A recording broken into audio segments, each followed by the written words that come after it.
Where can you get paid to write online? I've tried some of the most popular and lesser known platforms that claim to pay writers.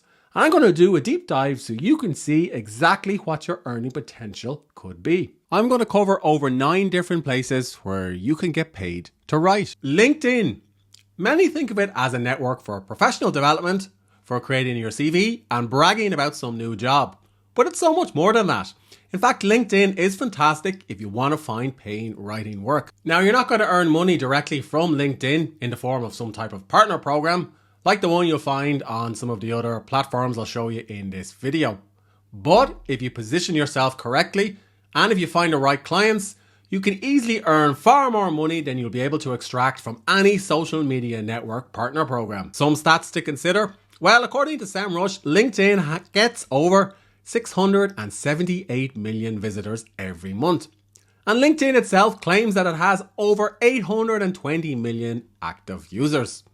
Now, the funny thing is, when you head over to LinkedIn and when you look in your profile feed, you'll start to see the same names and faces pop up regularly. That's because only a fraction of LinkedIn's users are actively creating content and actively building their brand.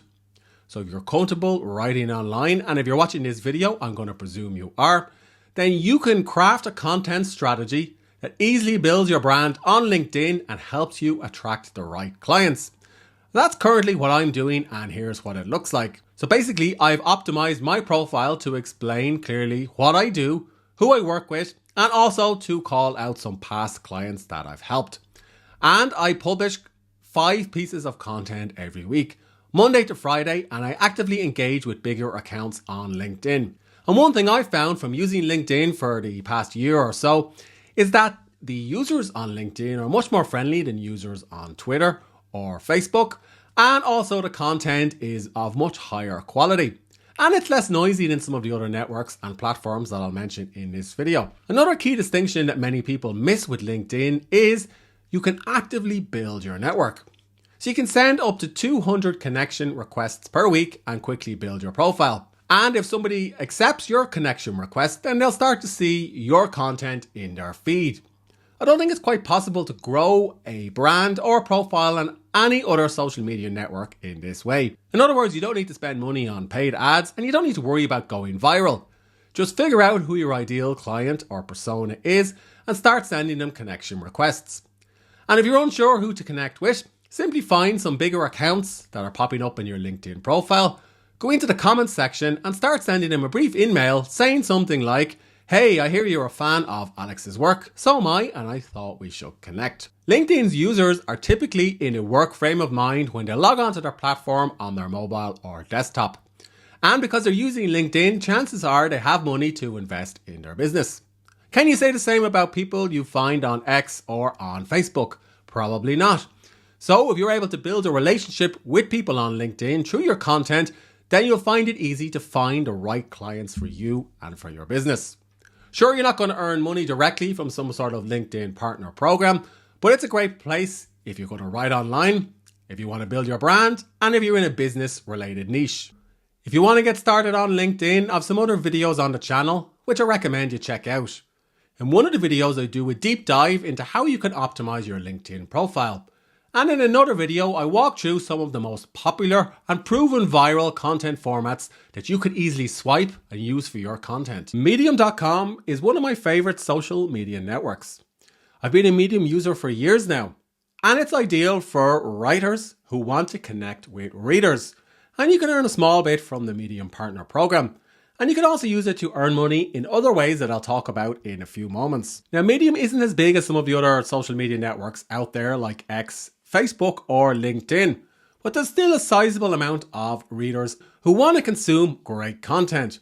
According to SEMrush, Medium gets approximately 63.4 million visitors a month. So you can be guaranteed you're going to find some readers if you're in the right niche or niche. And that brings me to the most popular topics on Medium. Medium is ideal if you are writing about topics like personal development, entrepreneurship, life lessons, personal essays, coding, tutorials, and so on. If you're unsure what topic you should pick, simply head over to medium.com and look at Explore Topics and you'll find lots of great suggestions. Now, I've written for Medium on and off for years. At one point I was earning 4 figures a month directly from the Medium Partner Program. Anybody can apply for this program once they've started creating content. Basically, I wrote articles, I submitted them to some of the more popular publications on Medium, kind of like guest blogging, and at the end of the month I get paid based on how many people read, clapped and engaged with my content. Now these days I don't spend as much time writing on Medium because I'm doing some other things, but I still get paid a couple of $100 every month from the Medium Partner Program. One caveat to know is that Medium regularly changes the terms of how its partner program works. One big change they made this year is bringing out boosting. Basically, Medium's team of curated editors will comb through some of the content that's doing well on Medium, and if they feel like it's really read-worthy, they'll boost it so more people can see it. And if your articles get boosted, you can easily earn a couple of $100, if not a couple of $1,000 from that one article. This happened with one of my articles that I wrote late last year, and I earned over $1,000 from it. And oddly enough, the article did so well that somebody plagiarized it and tried to pass it off as their own. But that's a story I cover in another video on the channel. You can customize your profile and link directly out to your external email list. And you can include links at the bottom of your posts that point people to your email list as well. In fact, that's what I recently did on one of my articles. That's because my goal these days isn't to earn money directly from the Medium Partner Program. And yes, a couple of $100 per month is nice, but I'd much rather get email subscribers into my list where I can position my offers, courses and services and earn far more. In other words, Medium is great because it has an audience built in. It's really easy to write on and there's a good chance my stuff will go viral. But I don't rely on Medium just to get paid. I'd rather take some of my readers onto my email list and then consider how I can work directly with them. And that's a strategy that I'd recommend for you. With over 4.3 billion in organic search traffic, Facebook is perhaps one of the biggest social media networks out there. But it's not just for your grandparents. That's because the Meta team rolled out the Creator Bonus program over a year ago.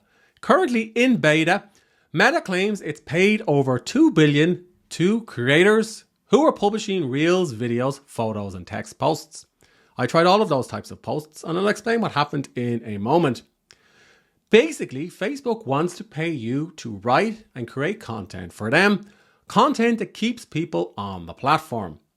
Now, when I heard about the Facebook bonus program, I thought it would be a good fit for my site.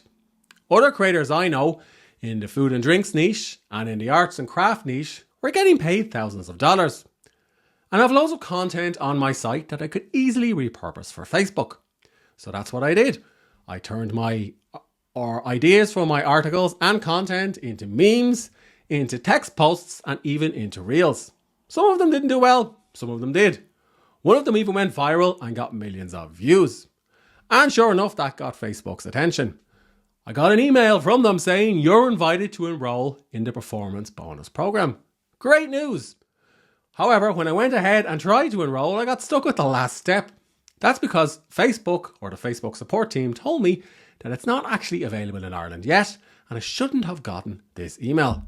As you can imagine, this was pretty frustrating. But hey, the program's in beta, so who knows, maybe I'll get in next year. If you are serious about growing your page on Facebook, head over to creators.facebook.com, go through the guidelines and see if they're applicable for the types of content that you like to write or create. And even if you get in, I'd encourage you to be mindful.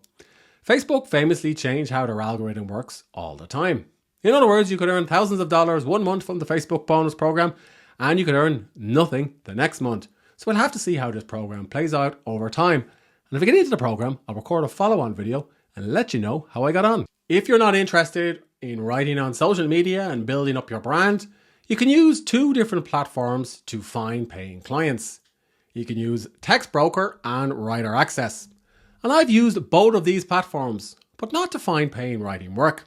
That's because for a couple of years, I employed a team of writers for my site.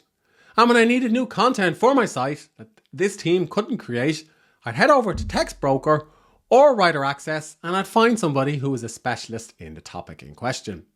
Rates vary quite a lot, between 2 and 10 cents per word, depending on the platform and the topic. In fact, I was talking to one business owner recently and he told me he's paying a writer a whopping 30 cents per word for a really specialist topic. Granted, it's not something that everybody could write about. So should you use these services? Well, it depends. I was also talking to a new freelance writer recently, and she told me it was very hard to get started on Text Broker and Writer Access. She told me she had to start at the bottom at 2 cents per word and work her way up before she could start to apply for high-paying writing jobs. And to be honest, my takeaway is that thanks to AI, it's going to become harder to earn a good living from these platforms unless you're specializing in a particular topic or niche. But hey, if you just want to get started and you want to earn a little bit of money, I recommend checking out these platforms, with the caveat that Writer Access tends to have clients who have a larger budget and who can pay a little bit more. Substack is pretty big right now, and it gets over 33 million unique visitors every month, according to SEMrush. Now, if you're not familiar with Substack, it's pretty comparable to Medium. The difference is Substack is designed for starting a free or a paid newsletter. In other words, you can start your newsletter within a particular topic or niche over on Substack and grow it organically. And then when you have a certain amount of subscribers, you can turn on paid subscriptions and start to earn from them. And in fact, if you want to see how much you could potentially earn from your Substack newsletter, I have a handy little calculator over at /going-paid. So according to this calculator, a publication with 800 paying subscribers at $7 per month could earn just under $5,000 per month. That's a nice chunk of change, but it's actually pretty hard to do. That's because conversion rates for a paid newsletter range between 1 and 3%, depending on how good you are and the niche in question. That means you'd need at least 25,000 paying subscribers to convince this many people to pay for your publication. Now that said, I've interviewed a number of top Substack publication owners, including Elle Griffin, who runs The Elysian, and she makes the case that it's far more profitable to run a paid publication over on Substack than it is to write books. And she has a post on her publication where she does the maths on that exact topic. And in fact, I have another video on the channel called Don't Write Books, where I explain why paid newsletters are more profitable than self-publishing. Now, if you're wondering what type of Substack publication you could start, I found that the most popular and lucrative publications tend to be in niches or niches like business, politics, sports, and also finance. However, Substack does have a list or a leaderboard of the most popular and profitable publications. So I'd recommend subscribing to a few of these so you can get a feel for the content and see if it's suitable for you. Oh, and there's nothing stopping you cross-posting from Medium to Substack or from your personal newsletter or blog to Substack. In other words, it doesn't need to be and or. My preferred way to get paid to write online these days is by running a newsletter with ConvertKit, now known as Kit. That's right, they went through some sort of rebrand. So I run my newsletter on ConvertKit over at briancollins.com. And if you subscribe, I'll give you insights all about creating content and earning a living online. Now, suffice to say, ConvertKit is easy to use. You can use it to set up your profile and run a free or a paid newsletter, much like Substack or even Medium. All you have to do is send traffic to it and people will opt in. But wait, there's more. Thanks to the recommendations feature, other ConvertKit users can recommend your newsletter and you can recommend other people's newsletters. And this sets up a type of flywheel. Kit, much like Substack, has a recommendations feature. Basically, you can recommend other creators and writers on ConvertKit and they can recommend you. And this way you can start to grow each other's lists. And once your list gets to a certain size, you'll start to get emails from the ConvertKit sponsorship team. They'll basically hook you up with sponsors who want to pay to advertise in your newsletter. I run a couple of sponsor slots every month in my daily newsletter and I get paid a couple of $100 for doing it. A couple of $100 for writing emails I was going to write and send anyway. If you're interested in learning how this works, I have another video on the channel where I explain how I got paid over $500 for writing one email to my list. ConvertKit is also rolling out a new feature called programmatic ads. It's kind of like Google AdSense, but basically you'll be able to insert some code into your email and depending on how many people click on the advertisement, you'll also get paid. And of course, because it's an email list, you can also sell your own courses, offers and services. And that's why it's my preferred way to write online these days. Beehive is another alternative to ConvertKit and Substack, and it works pretty much in the same way. In fact, you could say their positioning is even the same. For creators, by creators, for creators who mean business. Anyway, that marketing insight aside, Beehive will enable you to set up a publication or a newsletter to grow it organically with, yes, Beehive recommendations, and when it gets to a certain size, to put sponsors directly into your newsletter. It works quite well if you're in niches like finance, crypto, and business. They have a handy calculator over at /publishers where you can input how often you send your newsletter, what your typical open rate is, your niche or niche, and your list size, and Beehive will give you an estimate about how much you could potentially earn from your newsletter. Writer's Work is another good site to check out. It's not like the other platforms that are featured in this video. So you will need to join it. That's going to cost you $99 per month. They usually run some type of subscription, discount, or offer. Now, I did purchase a subscription for this video and for another video where I do a deep dive into how Writer's Work operates and if it's actually worth joining. But suffice to say, if you go into Writer's Work, you can navigate to the jobs section, and then there's an aggregate of writing jobs advertised across the web. You can filter by employment type, by location, and by rate.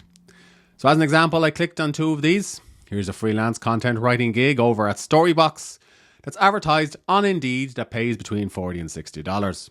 Here's another one here at Academian paying between $30 and $40. Now, they're not all advertisements on Indeed. You will go through this and you can find other writing gigs and so on from across the web. Now, the caveat here is, of course, that you're not getting paid from Writer's Work. It's just basically acting as a middleman that connects you with employers. As great as all these platforms are, I'd encourage you not to rely too much on a partner program or on somebody else paying you. If you're going to write online, it's far better to start an email list and sell your own offers, courses, and services. And that way you can control how much you make each month and not somebody else. I've other videos on the channel where I walk through exactly how to do that. And if you have questions about any of the resources in this video, ask me in the comments section below. Oh, and don't forget to subscribe if you want more videos like this.